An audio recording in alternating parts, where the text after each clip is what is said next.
आता बातमी येते 15 ऑगस्टच्या ध्वजारोहणासंदर्भातली। ज्या दोन जिल्ह्यांसंदर्भात पालकमंत्री पदाचा तिढा अजूनही कायम आहे त्या संदर्भातली ही अपडेट। कारण नाशिकमध्ये मंत्री गिरीश महाजन ध्वजारोहण करतील, तर रायगडमध्ये मंत्री भरत गोगावले यांच्या हस्ते ध्वजारोहण होणार आहे। लवकरच अधिकृत यादी जाहीर होईल। मात्र दोन्ही जिल्ह्यांच्या पालकमंत्री पदाचा प्रश्न अजूनही वेटिंगवर आहे, अजूनही अधिकृत घोषणा झालेली नाहीये।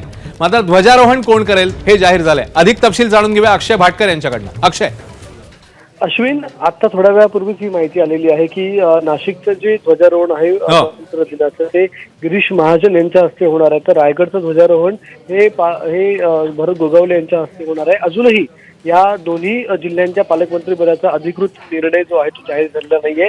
खरं म्हणजे गोगावले यांचा निर्णय जो आहे तो गेल्या 1-2 दिवसात येणं अपेक्षित होतं, मात्र तो अजूनही आलेला नाही आणि हा निर्णय लांबणीवर पडलेला आहे असं देखील सांगण्यात येतंय। त्याच्यामुळेच आता जी माहिती मिळालेली आहे त्याच्यानुसार रायगडचं यावर्षीचं ध्वजारोहण जे आहे ते भरत गोगावले करणार आहेत आणि नाशिकचं ध्वजारोहण जे आहे ते गिरीश महाजन करणार आहेत। मात्र अधिकृत जे अजून या संदर्भात माहिती ती प्रशासनाकडून जाहीर झालेली नाहीये। सध्या सूत्रांकडून आपल्याला ही माहिती मिळालेली आहे। अक्षय, धन्यवाद या माहितीबद्दल। बातमीचे अपडेट्स घेतच राहू।